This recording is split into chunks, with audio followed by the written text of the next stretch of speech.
mwaka huu wa 2026, kwa sababu mwaka huu umebeba mambo mengi sana kwa ajili yako. Mwaka huu Bwana ametuandalia katika meza yake, ametuandalia mambo mengi sana ambaye ako tayari kuweza kutusibisha sisi mwaka huu, kwa sababu ghala lake lilikuwa limetayarishwa mwaka jana, ili mwaka huu tukifika tupate ghala lake Bwana limejaa. Kwa hivyo hii ni kumaanisha ya kwamba ghala lake Bwana mwaka huu hakuna siku utalala njaa. Haleluya! Hakuna siku utakosa kitu ya kukunywa. Hakuna siku wewe utatembea bila nafasi ya kumwita Bwana, kwa sababu ghala lake Bwana limejaa. Kwa hivyo ningetaka kukutia moyo nikwambie, haya mambo utapatana mwaka huu ni mambo yatakuinua, ni mambo yatakutia moyo, ni mambo yatakusukuma mbele, mradi tu kaweza kumjua Mungu wako vizuri. Bwana Yesu apewe sifa. Ninashukuru Bwana kwa sababu tulikuwa hapa siku ya mkesha. Nashukuru Bwana kwa sababu siku ya mkesha ilikuwa siku nzuri sana. Tuliweza kumwabudu Bwana hata kama kwangu haikuwa siku nzuri sana. Ninashukuru Bwana kwa sababu aliniwezesha. Lakini siku ya leo nimekuja hapa nikiwa mzima, kwa sababu Bwana amenipa afya nzuri, amenipa hata kibali siku ya leo. Na siku ya mkesha tuliweza kujaribu kuleta wito wetu mwaka huu wa 2026. Kuna wito, kila unapoishi ni lazima uwe una malengo yako, una maana yako ya kukuelekeza mwaka. Huwezi kuamka hivi tu, huwezi kufikiria mwaka mwingine mambo yatakuwa namna gani. Ukiangalia serikali inapoanza kutengeneza budget, inaanzaga mwaka unapoanza, wakielekea kumalizia mwaka wao, mambo yote yanakuwa sawa, sivyo? Pita. Kwa hivyo kama serikali inaandaa mambo kutoka pale mwanzo, na tena Mungu anatufikiriaje? Nataka kusema ya kwamba huwa tunakaa na kumwomba Mungu atupe mwelekeo wa mwaka tunapoingia. Hatutaki kuingia mwaka hatuelewi mwaka wetu tutaingia namna gani. Bwana Yesu apewe sifa. Na kwa hivyo siku ya leo ninarudia ujumbe niliweza kuhubiri siku ya mkesha, kwa maana kuna wengi wetu hawatakuwa tukaweza kuelewa mwaka huu tunapoingia na tumeshaingia ni nini Bwana hasa anataka sisi tufanye. Nilipokuwa nimeketi hapa nimefikiria, kuna watoto wetu walikuwa grade 8 wanaingia grade 9. Kwa hivyo wanatarajia grade 9 kuna mambo yale yako grade 9 na hawayajui, lakini wanatumaini ya kwamba yako wakiingia wataweza kuvutwa na wajui. Hivyo ndivyo nasi kanisa la Roho ndani siku ya leo kunao mada our theme of the year, lazima tukaweze kuelewa, ili mwaka huu tunapoishi mwaka huu tuishi tukielewa mapenzi ya Mungu, or what is the will of God for the year 2026. Watoto wasai wanaulizana, wazazi wetu watatufikiria namna gani mwaka huu? Mwaka huu wazazi wetu wana plani gani na sisi?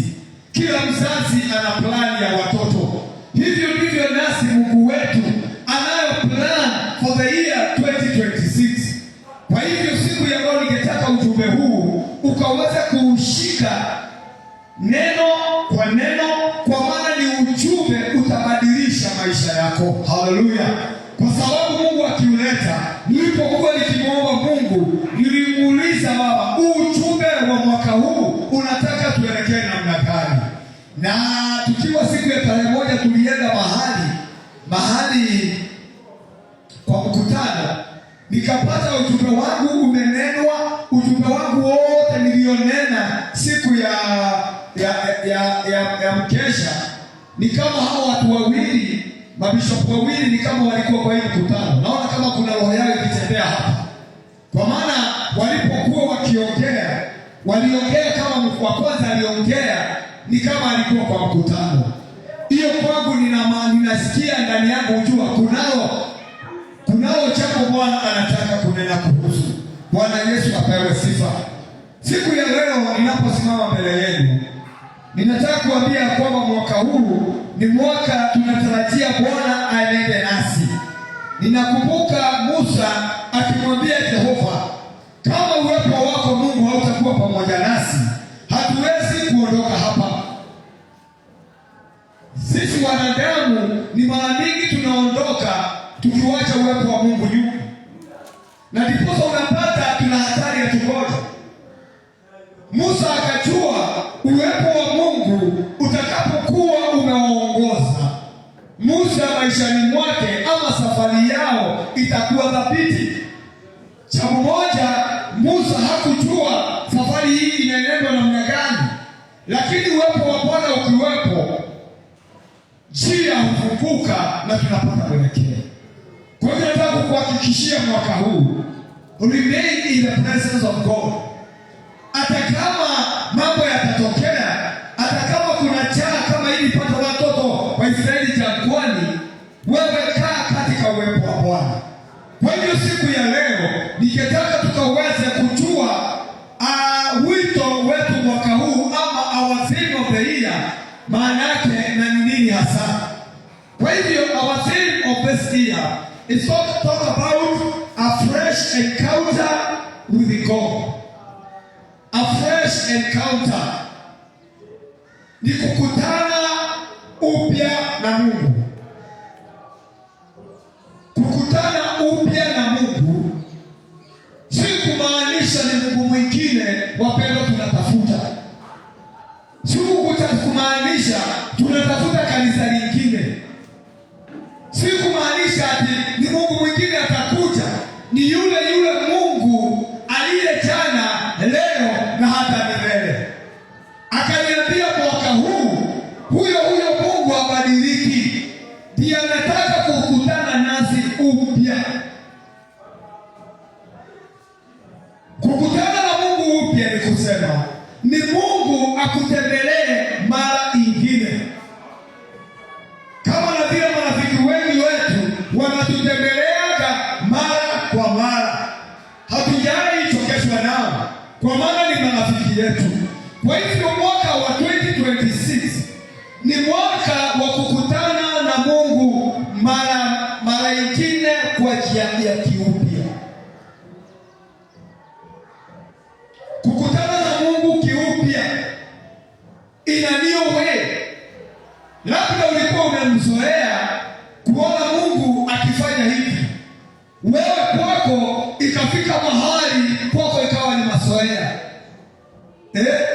Ati mimi nikienda nisimame tu pale kwa mlango ya kanisa, nikiingia hivi nasikia upako umeshuka naanza kuomba. Ati mimi tu nikifunga macho, nikifungua Biblia hivi, unajua kuna watu wa aina hiyo.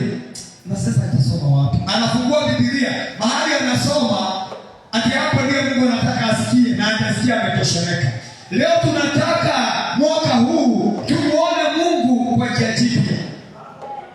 Na kwa hivyo tutakuja tuone ya kwamba ni njia ipi ili tuweze kumuona Mungu kwa upya wa mambo. Ni njia ipi tutakayeyapitia mwaka huu ili tukaweze kumuona huyu Mungu kwa njia jipya. Bwana Yesu apewe sifa. Ukiangalia mwaka jana tumehemeshwa na mambo. Unapata maisha yetu ya maombi yamekuwa yameshuka chini kiasi ya kwamba if to draw a graph. Hallelujah. Grafu yetu iliinuka Januari tulipokuwa katika kipindi cha maombi, lakini tunapoendelea mwezi wa pili unapata instead of our graph kupanda juu kurisa ilianza kuteremuka, na zingine za watu ila rangi ya chini itakuwaje?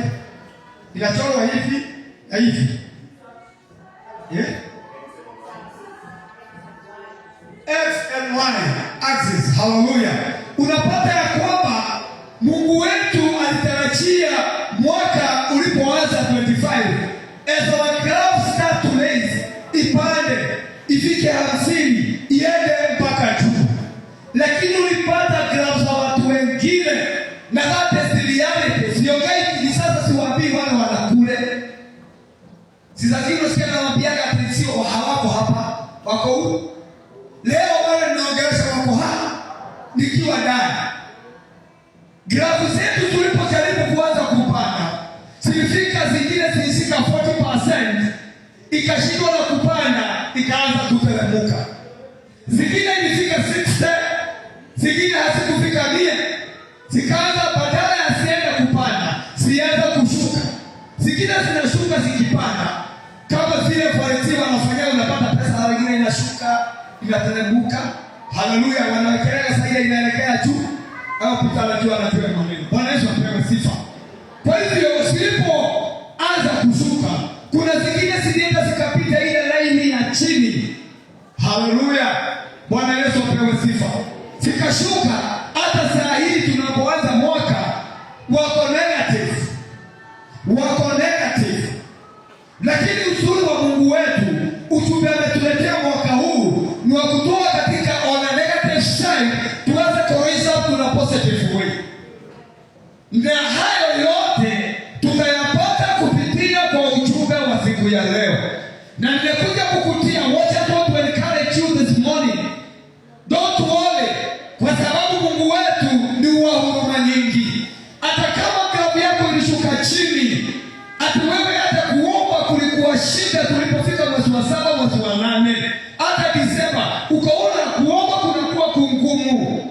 Hata sasa hivi kujaribu kuinuka tena uende kwa maombi inakuwa ni ngumu sana. Leo nina habari njema kwako, nikwambia huyu Mungu wetu ametuletea ujumbe ya kwamba anakukutembelea kwa njia jipya mwaka huu. Wewe uliyeshuka katika maombi yako hayapo tena, leo hii Bwana anakutembelea upya ukaweza kuinuka, na unapoinuka hapa ndipo unazidi kupata baraka za Mungu zikiteremka maisha. Mwaka jana nilijaribu kusoma Biblia hukuweza, mpaka kiwango cha Biblia chako kikashuka chini. Hata ni mara mingi umelala kwa maombi ukiwa utaomba, ni mara mingi yapata unapoomba humalizii maombi. Haleluya. Na jambo kama na hilo, kwa maana ndani yako kuna ungu ya kutia huzuni, leo nimekuja kuomba kukuambia ya kwamba as we start here 2026 kunaye hali ya kutembelewa upya na Mungu wetu. Haleluya. Kwa hivyo inapohitajika kwako ni kutayarisha moyo wako. Bwana Yesu apewe sifa. Mambo mengine yametuzusha katika maisha yetu ni kuwa ukafu, kunyaukiwa kiroho. Kunyaukiwa kiroho kunasababishwa na mambo mawili ama matatu. Jambo moja ya kunyaukiwa kiroho ni wakati ule unashindwa na kuomba. Wakati mwingine unashindwa na kuomba neno, kusoma neno la Bwana, na hata kuabudu. Wacha niulize swali nisijibiwe. Ni siku gani mtu alimuka usiku wa manane akasema akayo wake roho nebu unamwabudu Bwana? Mwambie Bwana, tazama jinsi ulivyo. Look how you are faithful throughout of the year. You are being so faithful.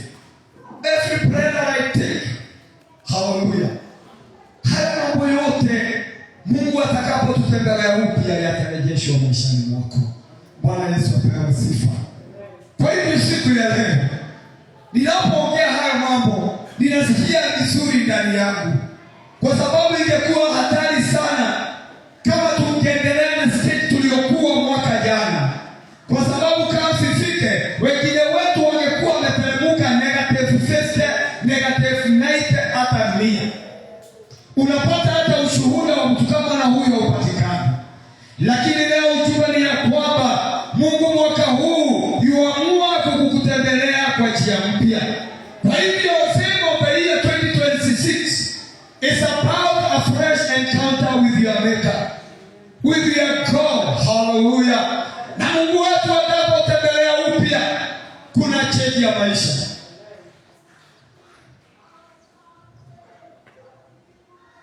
Hebu inua mkono kama tuko pamoja.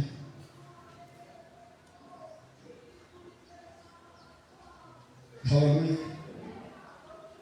Sijasema tusome Biblia kwa siboka chini. Bwana Yesu apewe sifa. Ningetaka tuwasikie tunapofika mwaka huu. Ukijua unakuja nyumba hii kuchati kwa kanisa, tafadhali chukua muda wako ukae pale kwa ile kiti ndio chat utosheke, alafu uje kwa kanisa. Kwa sababu hapa tunataka tuwe tunamsikiza Bwana. Haleluya. With the right note. Wanapewa sifa.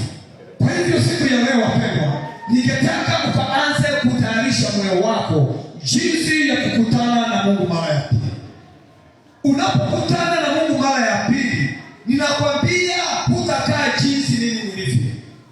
Kwa hivyo nikikutana na Mungu mara ya pili mwaka huu, mimi nina matumaini makubwa maisha yangu ya kiroho yatabadilika. Hali yangu ya maombi yatabadilika. Hali yangu ya kuja kanisani itabadilika. Haleluya. Hali yangu ya kumtolea Mungu itabadilika. Hiyo ni kumaanisha unapotembelewa na Mungu upya mwaka huu, tutakapokuja mwezi wa Disemba, tunapata majibu ya imani katika nyumba hii. Kwa sababu mwaka jana imani yetu ilishushwa na mambo tulipatana nayo. Ulitarajia mwaka jana kupata umeinuka kiwango ya kwamba wewe mwenyewe kiroho umepanda, lakini mambo yakakuzusha, yakaleta ule ukafu, that spiritual blindness, inabadili hata mtazamo wako. Leo nimekuja kukuletea ujumbe wa mwaka huu, fresh encounter. Mwaka jana tulikuwa na the theme of the year 2025. It was the year of breaking the yoke. After breaking the yoke, now we are waiting for a fresh encounter with our Maker. Bwana Yesu apewe sifa. Kwa sababu nia zote zilitufunga, zote tuliweza kutakatakata. Then after that, we have this new fresh encounter with God. Hallelujah. Siku ile niliokoka, nilikutana na Mungu. Nilikuwa mtu hawezi kujielewa, lakini alipokuja akabadilisha maisha. Leo nataka kuambia nikiwa na I'm very sure Mungu wetu akikutana nawe mwaka huu hautakaa vile ulivyo. You are not 100%, hata mimi. Lakini natamani ingalau to add even 10% in the spiritual life. Bwana Yesu apewe sifa. Watu wa Mungu mwaka huu, usikubali kudunishwa na jambo lolote. Kwa sababu Mungu akikutembelea kwa njia jipya, wewe utachipuka kama miche.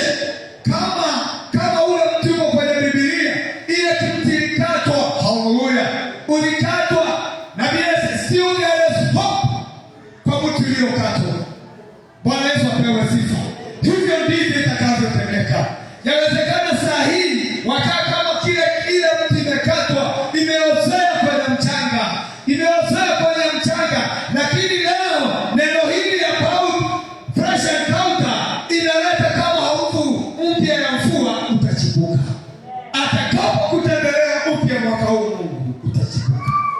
Na miche yako itakuwa mingi. Haleluya.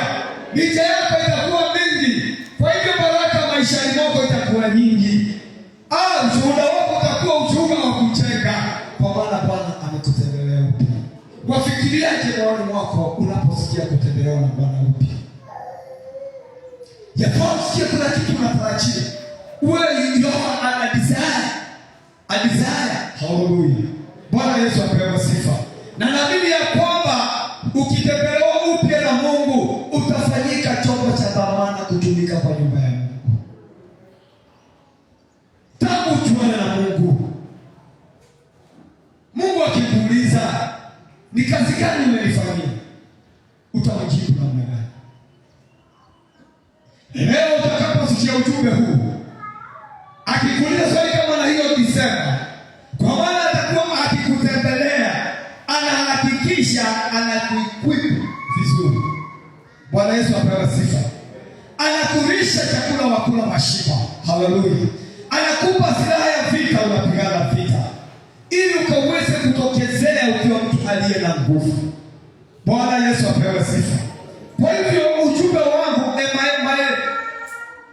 the script yangu inatokana na kitabu ya the script inatokana na kitabu cha 1 Kings chapter 19. Kuanzia mstari wa kwanza. Mada yangu inatoka kwenye hicho kitabu cha Wafalme. Niulize swali. alikuwa nani? Hata hiyo ni klasi. So, hali mwingine sote tunakubaliana. Na wapi? Bwana Yesu apewe sifa. Asante, naona tuko pamoja. Bwana Yesu apewe sifa. Kwa hivyo tunasoma Wafalme wa kwanza mstari wa 19. Na kabla tutafika kuingia kwenye hilo fasi, ningetaka kukurudisha chapter 2 nyuma. Nikakuweza kukuletea kwa mfano wa mtu mmoja aliyekuwa nabii na alikuwa anaitwa Elia the Tishbite. Huyu alikuwa nabii kutoka kabila la Tishbite. Na alikuwa nabii, alitawala kwenye kipindi cha wafalme wakatili. Mfalme aliyekuwa akitawala alikuwa mfalme katili, kwa maana kazi yake hakuwa akitembea kwa njia za Mungu. Alitembea kwa njia ambayo haikumpendeza Mungu. Mpaka alikuja akaoa mwanamke, alikuwa mwanamke pia katili. Na huyo mwanamke katili akawa ni mmojawapo wa kumaliza na kuzima ndoto za watu wa Mungu. Haleluya. Kama kungelikuwa Ahabu anatawala saa hii na mke wake Jezebel, ukipata kuna wahubiri wengi saa hii wangekuwa kuchangana, kwa sababu roho ya Jezebel ilikuwa ni ya kuzima ndoto za watumishi wa Bwana. Kwa hivyo tunapoanza kutoka 17, tunaanza ni kipindi ambacho watu walikataa kumsikia Mungu. Kupitia kwa ufalme wa Ahabu na Jezebel, iligeuza wana wa Israeli wakawacha kumtumikia Mungu wa kweli, wakaanza kuabudu miungu migeni. Jambo hili lilifika mahali liliweza kumkasirisha Mungu. Kama kuna roho ambaye ama jambo linafanya Mungu wetu akasirike, ni saa zile mimi na wewe tunakosa kumtambua Mungu kuwa Mungu. Ni saa zile mimi na wewe tunaondoa Mungu kwa sehemu yake, tunamweka kando, tunachukua nywele yangu tunamweka hapo.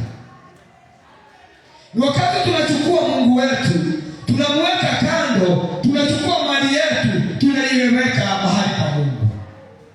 Badala ya kumwabudu Mungu wa kweli, tunaabudu yale mazingira tunayo. Tunaabudu utajiri wetu, tunaabudu elimu yetu, tunaabudu jamii yetu, tunarudia mababa za zamani kuabudu. Wakati huo wakasirisha Mungu sana. Inawezekana wewe utaenda kumwabudu Baali mahali, utaenda kuabudu mfano mahali. Inawezekana sisi maishani mwetu kuna mambo tumeyainua, badala ya kumwinua Mungu tunaweka kipaumbele, tunayaabudu bila kujua. Hivyo ndivyo ilitendeka wakati ule. Mungu akakasirika. Wakati Elijah alipatana na Ahabu mfalme wa Israeli, mambo haikuwa mazuri, kwa sababu walikuwa watu dunia nzima ya Israeli walikuwa wanaabudu miungu ya kigeni. Na hiyo miungu ya kigeni ilisababisha kupata ya kwamba hata manabii wanauawa. Hapo sana ikianza, utamwona ni mahali Ahabu ilifika mahali akajua ni lazima watu wakate kauli, ni Mungu yupi watamtumikia. Unaposikia mahali watu wanawekwa chini waamue, ni mahali ambapo hakuna amani. Sasa nabii Elia kupitia kwa Roho wa Bwana akaweza kumuita mfalme Ahabu, kwa sababu yeye alikuwa mfalme. Watu walikuwa wameabudishwa kuabudu Baali na miungu mingine ya Ashera, wakamsahau Mungu. Hapa Biblia inasema kwamba akawaasema King Ahabu wakutana mlimani wa Karmeli. Walipofika wakutane pale, ili wakaweze kutambua mambo yatakaa namna gani. Mungu akamsaidia bila kumsaidia. Tunaona akimwambia Ahabu, nenda tafuta manabii wote wa Baali na ukusanya watu wote taifa la Israeli, tukutane pale Karmeli. inaitwa the contest of Kaka na Mount Kamba. Haikuwa rahisi vile. Hapo mambo yote yakatendeka pale, ujumbe wangu huko hapo. Unapata kwamba waliambiwa watu watafutiwe ndume wa kutoa dhabihu kwa Mungu. Na ikakubalika, hiyo ni sawa, kwa sababu Ahab na manabii wake alikuwa anaona kweli Mungu wao anatosha. Na by that time Elijah alikuwa peke yake tu na mfanyikazi wake msaidizi. Kwa hivyo na kiburi chake akaona kama hivyo Mungu wetu, kwa sababu amejana na manabii, ataweza kusikia. Elijah akasema, yule Mungu atakaye jibu maombi kwa njia ya moto, haleluya, huyo ndiye atakuwa Mungu wa kweli. Ahab alikuwa mahala pale na Mungu wake, wote wakakusanyika pale. Walipokusanyika mahala pale, wakaambiwa pamoja ndio wengi waanze. Wakaanza za kazi zao, wakaanza. Kafika jioni, Mungu hakujibu. Lakini masaa ya jioni, sema masaa ya jioni, mtumishi wa Mungu akawaambia, yatosha.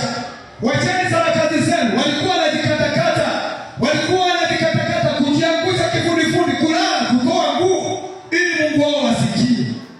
Wanaambiwa mhitaji labda ameenda safari, labda amelala, lakini haikuwezekana. Lakini aliposimama Eliya Mtishbi, nabii wa Mungu, akasimama. Yeye hakuwa mtu wa maneno mingi, lakini aliposimama baada ya kutengeneza madhabahu ya Bwana. Shika hapa vizuri. Eliya hakutengeneza dhabihu yake juu ya madhabahu ya Baali. Hapo tushike. Na hiyo ndiyo kitu nyingi wapendwa tofauti tuelewe. Huwezi ukaanza kutengenezea Mungu wetu madhabahu juu ya madhabahu nyingine. Bwana Yesu apewe sisi. Get me light. Mungu wetu sio wa kuwekewa madhabahu juu ya madhabahu nyingine. Maishani mwako kama kuna madhabahu umeinua, hiyo kitu imetoka wapi? Kama kuna madhabahu yoyote umeinua ndani ya maisha yako haitokani na Mungu, kwanza ni haribu. Na mfano mzuri ni Gideoni. Gideoni ili aweze kujenga madhabahu ya Mungu, aliweza kubomoa madhabahu ya baba yake. Kwa hivyo huwezi ukajenga madhabahu ya Mungu kukiwa kuna madhabahu nyingine inatawala ndani yako. Itabidi kwanza tuibomoe. Hiyo ni homework ninakupatia, ya kwamba ukichunguze kuna madhabahu yameinuliwa mbingu nyingine ndani yangu. Is it pride? Pride, hiyo ni madhabahu nyingine imeinuliwa. Ati mimi ndiye, hakuna mwingine. Bomoa hii. Eliya Mtishbi aliweza kutengeneza madhabahu, akaiweka vizuri mawe 12, akafanya maagizo aliyeagizwa na Mungu kufanya, akawekelea dhabihu. Yeye hakuwa na maombi ya kujipiga, kwa maana alijua Mungu wake. Je, sasa wewe unajua Mungu wako wa kweli? Unamjua? I wish zote tunamjua. Hatungekuwa tunababaishwa mambo yanapoenda vibaya kwetu. Eliya akawekelea dhabihu. Aliita Mungu kwa uwapenzi, na Mungu dakika hiyo aliitwa, akajibu na moto, akateketeza madhabahu. Bwana huwakubali madhabahu yale yameandaliwa yeye mwenyewe bila kuwekelewa kwa madhabahu nyingine. Kama unataka baraka maishani mwako, bomoa aina ya madhabahu. Kwa utamwita Bwana na atashuka, atakutembelea. Kwa hivyo Eliya mtumishi wa Mungu, hiyo ilipoanza tendeka yote, watu wote wa taifa la Israeli wakapiga kelele, wakasema huyu ndiye Mungu wa kweli anayejibu maombi kwa moto. Hapo hapo waliinuka, wakakimbizana na manabii wote wa Baali. Wengi mnajua walikuwa 450, lakini hawakuwa 450. Hawa ndio walikuwa mahali, wengine 400 walikuwa wa Ashera. Kwa hivyo siku hiyo Elijah aliua manabii 850. Akauona ukuu wa Bwana, akaona matendo ya Bwana. Tunapoingia 18 tunamuona mtu alishinda manabii akawachinja wote. Tunamuona akitukiingia 18 mtu mwenye ujasiri, tunamuona akitishwa. Baada ya kitendo hiki kilichotendeka, ninamuona Elia akimwambia Ahab, kafanya hivi akakule ushibe, kwa maana nasikia kuna ngurumo la mvua. Ingekuwa ni vigumu watu kuamini miaka 3 bila mvua, na sasa anasema nasikia ngurumo. Kwa maana kwa kitendo kipeleka aliamini, alifituka mbio. Bwana Yesu apewe sifa. Tunapofika 18, unaona alipofika nyumbani, alipelekea mke wake habari kumwambia kitendo kimetendeka mlimani Karmeli. Manabii wote wanakula kwa meza yako, wote wamechinjwa, wameuawa na huyu nabii Elia. Akashikwa na wazimu Jezebel. Hebu niangalie watu wakoje wanafanya. Bwana Yesu apewe sifa. Wakaambiwa wale manabii wote wanakuja kukusujudu hapa, wote wameuawa. Akashikwa na wazimu. Aliposhikwa na wazimu, hapo akatuma ujumbe, akamtumania ujumbe, aenda akamwambia Elia, miungu yangu ilifanya vibaya zaidi. Kama jioni wewe hautakuwa kama mmoja wa wale. Ujumbe ukafika vizuri, lakini ulipofika Elia Mtishbi, nabii wa Mungu, alishikwa na uoga. Akashindwa nitafanya namna gani? Ametishwa na mama moja na ameua 850 prophets. Hiyo ni kumaanisha kuna wakati wa huzuni, kuna wakati wa kupungukiwa hata nasi katika maisha yetu ya kiroho. Bwana Yesu apewe sifa. Kwa hivyo inabidi wapendwa tuelewe ya kwamba wakati Mungu anasema anataka kututembelea mara ya pili, ana sababu. Ameniona mimi niliyofanya kazi kubwa mwaka jana, leo hii nimepungukiwa. Najaribu kusema kuna imani inaonekana hakuna. Leo Mungu asema anataka kututembelea mara ya pili. Sasa ninamuona Elia Mtishbi, shujaa aliyeua watu, ametishwa na Jezebel na akaamua kuondoka, na aliondoka. Akaondoka na mtu wake wa kazi. Bwana Yesu apewe sifa. Akaondoka akaenda. Kwa hivyo tukikuja kufika 19 inatuelezea hapo, ndipo tutasoma alipoondoka akaenda mahali panaitwa Beersheba. Hapo ndipo aliambia mtumishi wake, weka hapa, kaa hapa, kwa sababu alikuwa kuna wakati kuna mambo unawachana ukiona kana kwamba hii inanikosea, inanichokesha. Akaambia mtumishi wako, weka hapa, kaa hapa.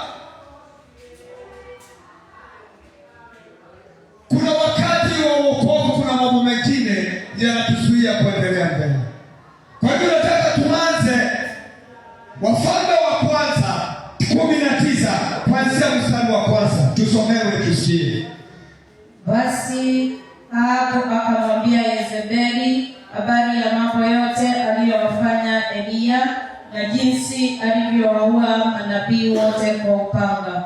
Ndivyo Yezebeli akampelekea Eliya mjumbe kusema, miungu wanifanyie vivyo na kuzidi, nisipokufanya roho yako kesho panapo wakati huu kama roho ya mojawapo wa hao. Naye alipoona hayo, aliondoka akaenda akahifadhi roho yake, akafika Beersheba mji wa Yuda, akamwacha mtumishi wake huko. Lakini yeye mwenyewe akaendelea katika jangwa mwendo wa siku moja. Akaenda akaketi chini ya mretemu, akajiombea roho yake afe.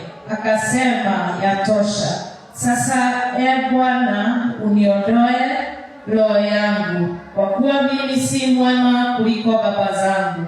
Naye akajinyosha akalala chini ya mretemu, na tazama, malaika akamguza, akamwambia, inuka ule. Akatazama, kumbe pana mkate umewekwa juu ya makaa na gudulia la maji kichwani pake. Akala, akanywa na akajinyosha tena. Malaika wa Bwana akamwendea mara ya pili, akamguza, akasema, inuka ule, maana safari hii ni kubwa mno kwako. Akainuka, akala, akanywa, akaenda katika nguvu za chakula hicho siku 40 mchana na usiku, hata akafika Horebu, mlima wa Mungu. Haleluya! Bwana Yesu apewe sifa. Sasa tunataka tumuone yule Ahab kwenye mlima wa Karmeli. Mtu alikuwa na ujasiri, akaua manabii wote. Sasa amekuja mahali, anakuja kuletewa habari. Hii habari ikamtia uoga, akaondoka. Tunamuona hata alipopata hii habari, hata msaidizi wake akafanyika kuwa taabu. Haleluya! Ni saa zingine wazaenda na upo bahari. Kama sisi kwetu kuna ndovu. Tukiingia msituni tukataka kwenda na umbwa, kwa maana atapweka. Akiweka ndovu akusikie. Ninamuona kama mtumishi wa Elia alionekana kwamba huyu anaweza kuwa ni mojawapo wa kunisfai. Haleluya! Akamwacha Beersheba. Na alipomwacha Beersheba, aliamua kusafiri. Tunaona Biblia imenakili vizuri. Alisafiri for a whole day. Haleluya! Siku mzima. Akasafiri kwenye jangwa. Mpaka akafika mahali mwenyewe akajitia kulala, akalala. Kwa maana safari ilikuwa ndefu. Ninamjaribu kumtazama Elia. Yeye hana chakula, hakubeba chakula. Yeye hana maji ya kunywa. Na kwa sababu hatari imetangazwa, warrant ya kumuua imetoka, aliamua kuondoka na kuelekea jangwani. Kwa hivyo alikuwa mtu dhaifu. Alikuwa mtu hangesonga mbele. Isipokuwa ni uchovu ulimpata. Kiona kama alitoka asubuhi, alifika siku mzima, alifika usiku mahali pale akalala. Alipolala alikuwa mtu mchovu. Shujaa aliyeua manabii 850 sasa ametoroka kwa sababu ya kuzuiliwa tu kuuawa. Ninamuona akiwa katika hiyo hali. Hata alikuwa anaomba maombi ya kushindwa kama saa zingine huwa ninaomba. Mungu, ninaomba. Hii shida naona inanipeleka sana hadi nikufe. Maombi ya kushindwa. Elia akaomba maombi kama na haya. Ninamuona akiwa katika vikuu, akijaribu kutazama ukuu wa Mungu, akijaribu kutazama vile Bwana alijibu na maombi kwenye mlima wa Karmeli. Nikamuona Mungu akiweza kumwezesha kuwa manabii. Sasa hivi anaona kana kwamba Bwana amemwachilia. Anaanza kuomba maombi ya kushindwa. Leo nimekuja kukutangazia nikwambie, mwaka huu si mwaka wa kuomba maombi ya kushindwa.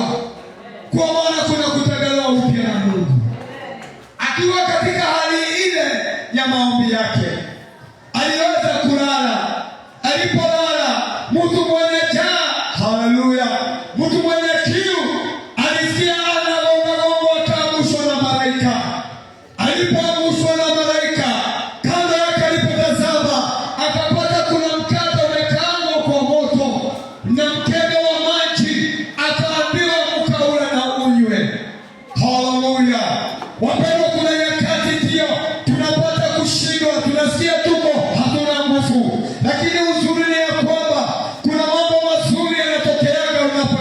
wokovu wako.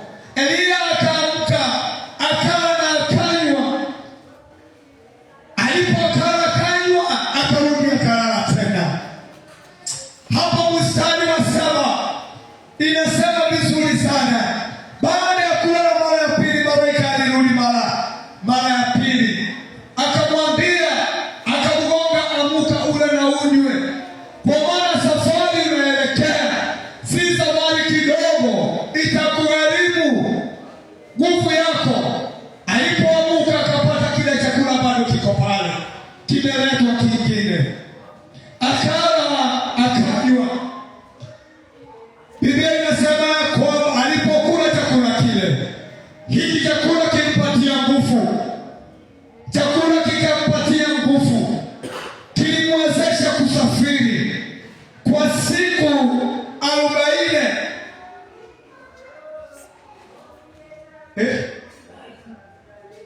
Nimeongeza kitu? 40 days. Mwezi moja na roho na karobo. Siku moja. Sijui kama tunatopelekana. Chakula kile cha pili alipewa. Wachana cha kwanza kwa sababu hicho kimsaidia kulala. Cha pili alipopewa, the same type of the food aliyopewa mara ya kwanza, kilifanya apate nguvu ya kusafiri for 40 days, usiku na mchana. Najua tu imagine kama natumia gari langu 40 days, gari langu sijui litatumia tanki ngapi za mafuta. Ni lazima nipumzike, nilale, lazima kichekiwe miguu. Lakini alipokula chakula kilioandaliwa na Mungu, akasafiri siku 40 usiku na mchana, akafika mlimani mwa Bwana. Wapendwa, Mungu wetu anatuwezesha mambo ambaye hatujui. Eliya alikuwa amefika mwisho, akaomba maombi ya kushinda. Lakini kwa sababu Mungu alimpenda, alisuja chakula toka mbinguni, akatuma malaika akaweze kumhudumia. Vile mimi na wewe tuna malaika wanatuhudumianga. Si kama wako walipiga chenga akaenda. Alipoona hapa paidiani, malaika wa Elija alikuwa pale, akaomba chakula. Mtu alikuwa hana nguvu, mtu alikuwa anatamani kukufa, mtu alikuwa anatamani karibu kujijibia kaburi ya Injili. Alipopata chakula cha pili, aliweza kutembea kwa siku 40 usiku na mchana, mpaka akafika mlimani mwa Bwana. Wapendwa, siku ya leo Elija kama hakupata upya kutembelewa na Mungu, kama hanga receive fresh encounter the second time, alikuwa moyoni mwake ameamua kukufa. Leo nimekuja kukuambia kile ambacho kinahitajika wewe ni kutembelewa mara ya pili na Mungu. Ndio tunaona uchovu wako uko na ndio. Basi siriane, tunakubaliana tunachoka. Tunakubali tunashindwa na kuomba mara nyingine. Tunashindwa na tunakubali ya kwamba tunashindwa hata kuja kanisani, saa zingine tunalemewa. Lakini kinachohitajika ni uguzo. Huo uguzo wa pili kama ulioguzwa Eliya, akapata chakula, akasafiri for 40 days. Watu wa Mungu, siku ya leo ni siku yetu ya kukubali kutembelewa upya. Eliya ni mfano mzuri, alitembelewa na Mungu. Na katika hali ya kutembelewa huku, Eliya akagundua, so our God is so close to us. Hallelujah. Eliya labda kufikia Mungu kwa karibu hizo. Alipoletewa chakula akala, akajua kumbe Mungu yuko karibu nasi. Hivi ndivyo ilitendeka kwake Musa. Musa alikuja kutambua Mungu sawa wake ama encounter with God. Ilimwezesha, ilileta the awareness ya kujua the nearness of our God. Mungu wetu hayuko mbali nasi. Hallelujah. Mungu wetu hayuko mbali nasi. He is just near to us. He is just near to us. Ako karibu nasi.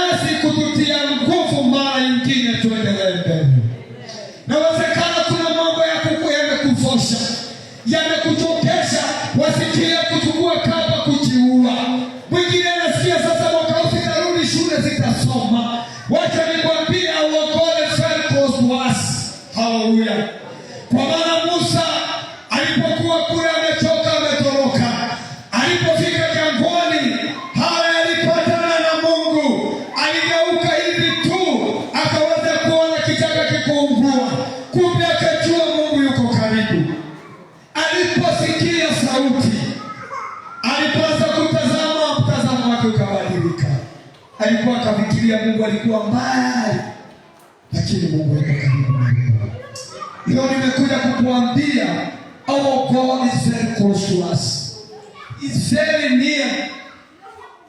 Unaweza rini na yeye. Hallelujah. Kuamka, kukutana na Mungu upya. Si Mungu mgeni, ni yule Mungu yule tangu jana na hata milele. Anataka kukufanya upya. Lakini wapendwa, hata kama pamoja Mungu atufanyie, kuna sehemu yetu ya kuweza kujua. Jambo moja ningetaka tukaweza kuelewa ya kwamba this first encounter, kuna mambo kama kwanza yanaleta katika maisha yetu. Jambo la kwanza, inatufanya tuweze kumjua Mungu in a new way. Help us to experience our God in a new way. This fresh encounter inafanya kumjua Mungu wetu na njia kubwa. Wewe ulikuwa unamtarajia Mungu kwa njia hii. Ukiendelea hapo chini, wacha kidogo nikwambie. Nataka tubadilishe mtazamo ya mambo yetu. Mungu anapokuja na njia jipya, ni njia nyingi anaweza kuja nazo, lakini sema anakuja njia jipya.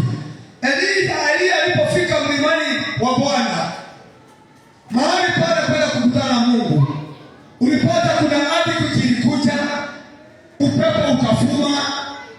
Elia katika hiyo scenario alikuwa anatarajia Mungu akanene kwa hizo. Alipokuja kwenye mtetemeko wa mlima, alidhani Mungu yuko hapo. Hiyo ni kumaanisha njia ile Mungu anatembea naye jipya, wewe uijui, utakuja kutambua. Kwa sababu naona ya kwamba Elia akitarajia kumwona Mungu kwa moto, hakumuona. Lakini mambo yote yalipokwisha, alisikia sauti nyororo ikimuuliza, what are you doing here? Oh, hallelujah. Sauti ya kutia mtu moyo, sauti haina magombano. Wapendwa, huyu Mungu wetu, if you want to see our God in a new way, through first encounter, lazima ukabadilisha mtazamo wa mambo. Kwa sababu majani chai sahihi inatua bonus mwaka huu, itakuwa na pesa mingi. Mtazamo wako ni huo. Hata mimi sasa watoto nitawalipia school fees. Hiyo ni njia yako, ngoja Bwana. Naweza kuwa ni hadi kujina ulikuwa wafikiria, hata hapo ndipo Mungu atakuchia. Lakini ninakuambia, inakubidi ukamjua Mungu kwa njia jipya. Know your God in a new way. Kwa hivyo kukutana na huyu Mungu upya, ukishachua na Mungu kwa njia jipya, jambo litatendeka mahala hapa. Utakuja kupokea nguvu mpya. Kwa hivyo, if you are weak this morning, just agree with me and obey the word of God. This fresh encounter will give you strength 40 days, day and night. Hallelujah. Leo hii wakihurumia, wauliza mwaka huu, waikai hawa wagola makoile makota jepia. Hallelujah. Huyu mwaka umeangukia mikononi mwangu namna gani? Hii kukutana na Mungu kwa upya, brethren, itafanya upate nguvu ya kusukuma mwaka huu, hata kama mambo ni mazito. Fresh encounter. Wakati wa kulialia kama Elia umekwisha, Mungu nataka kukufa. Kuna mwingine alikuwa anauliza, "Kai, hii mwaka mimi Mungu sio nitatoboa, utatoboa?" Wachana hiyo roho. Hiyo inakwambia utatoboa. You make it. What you require just a fresh Sijui kama ushakutana na chui kwa barabara. Vile unaisha nguvu, hivyo ndivyo the fresh encounter will do to you. Ya kwamba Mungu atafuja kutokuamini kwako. Mungu atafuja kutokujua kwako, akuweke mambo mapya ndani yako na kukutia nguvu. Hiyo biashara yako uko unaona kama haitaendelea mwaka huu. It requires a fresh encounter. Hallelujah. Wewe mwenyewe ukipatana na upya wa Mungu, utaona mtazamo ukibadilika. Bwana Yesu apewe sifa. Bwana Yesu apewe sifa. This fresh encounter bring you closer to where God is.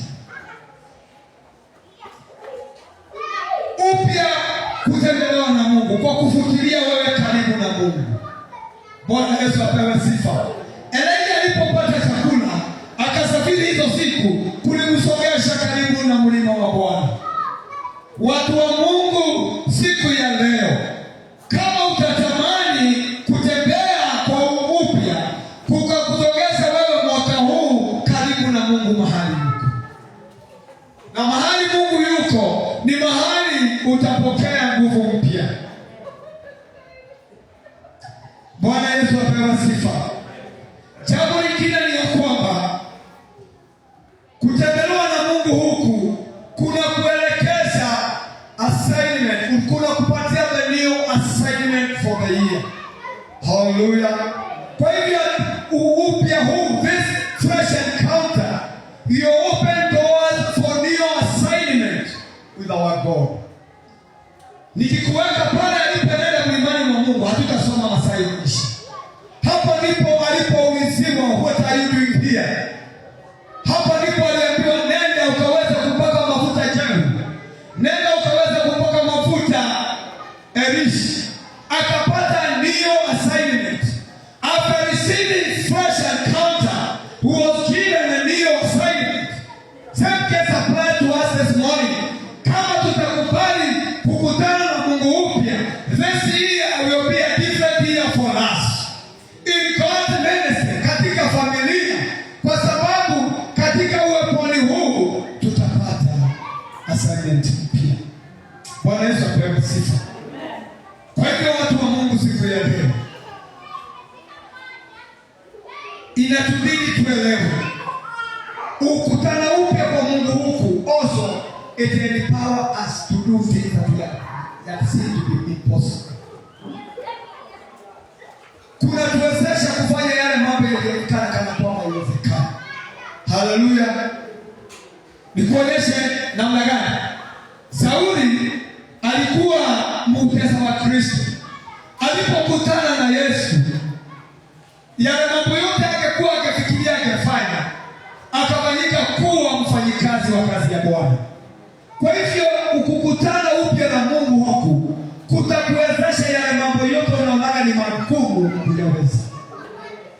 Haleluya. Ni mambo gani nataka kujiulize yamekuwa maishani mwako? Haleluya. Hayawezekani. Natakwambia kinapohitajika unafaa kungojea tu kukutana upya na Mungu. Hayo mambo yote yanaweza. Kwa hivyo siku ya leo mambo mengine tutayajua saa nyingine, kwa sababu lazima tujiulize why we need fresh encounter in year 2026. Hiyo ni ya wiki nyingine. Lakini mpaka mahali hapa tuna ishara moja tumeonyeshwa inawezekana. Kama this fresh encounter inaweza kumfanya Elia to walk for 40 days akafika mahali katika mlima wa Bwana. Hivyo ndivyo ilivyo nasi siku ya leo. Akia kwamba tutamani sana kutembelewa upya na Mungu. Na akikutembelea hali yako ya maisha itabadilika. Tusomage Biblia tunapotoka hapa, tunaendelea kujua. Tuwe kama watu wa Pele.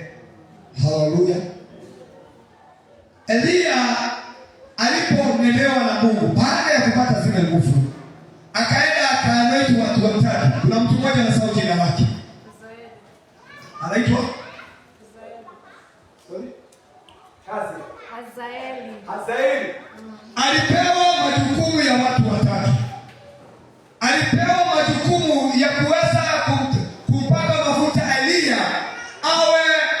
wake ama atakayemrithi. Akaweka mafuta kwa Jehu. Jehu naye aliwekwa kama upanga wa kumaliza nyumba ya Ahabu. Hezekia naye alipewa kazi gani? Mfalme wa Shamu. Mfalme wa Shamu. Bwana Yesu apewe sifa. Kwa hivyo tunataka tutarajie mwaka huu ukipata kukutana na Mungu upya, kuna mabadiliko yataonekana kazi yako. Wewe labda huku ukijua wewe ni mwombaji, kuna new assignment for you to be an intercessor. Hallelujah. Labda wewe haukujua you are an evangelist. Utakapokutana na Mungu upya, atakuelekeza katika hali ya Ukristo. Na tukishinda haya yote, Bwana wetu ataliinua kanisa kwa njia ya kipekee. Na kwa hivyo siku ya leo wapendwa, ninaposema kukutana na Mungu kwa upya, si kwa yule, ni kwako wewe na mimi. Ni jambo gani maishani mpaka hapo imekulemea? Kubali wito huu upya, kukutana na Mungu, ukafanya kazi ndani yako. Na ukifanya kazi ndani yako, Bwana wetu atatubariki. Safari ijayo tunataka kuona ni kwa nini tunahitaji. Hatuwezi tukasema tunataka a fresh encounter. Lazima tujue ni kwa nini. Ni kwa nini hasa? Tutakuja tujue ni kwa nini. Ili tutakapofika December, tutaevaluate ourselves. Kila mtu binafsi. Kwa maana hii ni ya mtu binafsi. Na mimi kama mchungaji ninalitazama nikiwa kanisa nzima. Je, kanisa la Wawendani limetendelewa upya? Ninapotazama washirika, tunapofika wakati wa maombi, ninatarajia kuona watu walitendelewa upya. Ninapofika ni wewe binafsi, wafaa ujiulize mwaka huu, je, Bwana amenitembelea upya? Bwana Yesu apewe sifa. Na tutakapofanya hivyo wapendwa, kanisa hili litakuwa lina majitu ya imani. Kanisa hili litakuwa watu wanafanya kazi ya Mungu kama Elia kwa njia kuu. Kanisa hili litasalisha vipawa. Naona Elia alipoenda mlimani mwa Mungu alisalisha watumishi. Akazalisha Elisha pia alifanya miujiza kuliko ukubwa wake. Kwa sababu alisalishwa kwa kipindi ambacho mtu alitembelewa mara ya pili. Kutembelewa mara ya pili kipindi hiki kinasalisha mengi. Hapa kuna watu watatoka wakiwa humbini mwaka huu. Kwa maana kutembelewa huku kutasalisha kitu kipya, kina nguvu, kina uzito wa kupenda na kufuja kazi ya shetani. Kwa hivyo ni vizuri wapendwa, kaweza kukubali kutembelewa upya. Tembelewa upya na Mungu. Na jambo mojawapo ya kutembelewa upya niweze kukaribia Mungu siku baada ya siku kupitia kwa maombi. Funga macho yako na tuombe. Baba wetu, ni asante kwa sababu mchana wa leo tumesikia. Ni asante kwa sababu Bwana upya tunaongoja. Na saa hii upya twaunusa. Kwa sababu hata nami nasikia upya unaanza kufanya kazi ndani yangu. Baba, ninasikia kuna kiu ya maombi ndani yangu. Nasikia kuna kiu ya kukutafuta Bwana. Wacha upya huu utatendeka kwa imani. Tutembelee tu Bwana. Kama Elia alikuwa mtu anatamani kukufa, na alipotembelewa na malaika mara ya pili akapata nguvu. Alisafiri siku 40 usiku na mchana. Hata nasi leo tusimama kwenye madhabahu haya. Tunajua tutakapo Baba tembelewa upya, utatuliza chakula kile ambacho watuliza siku ya leo. Tutaendelea mbele kwa siku nyingi. Tunasema ni asante kwa wewe ni Bwana. Tuko katika hiyo hali. Naweza kuwa katikati yetu unajisikia mwaka jana hukutenda mapenzi ya Mungu. Ulifika mahali kufika kuishia, ukaenda below the line. Below the line unajaribu kuinuka, unasikia uwezi. Leo katika hali ya upako ulioko asubuhi ya leo, upako unaweza kukuinua juu, kukuweka mahali utaweza kuendelea mbele na kuona ukuu wa Bwana. Ninasikia roho akiniuliza, mtu kama na huyu anagojea nini asipokuja hapa akaweza kukutana na uwepo huu? Kwa hivyo chunguza moyo wako. Leo hii ukiwekwa kanuni na Mungu, are you still raising up or you are going down? If you are going down,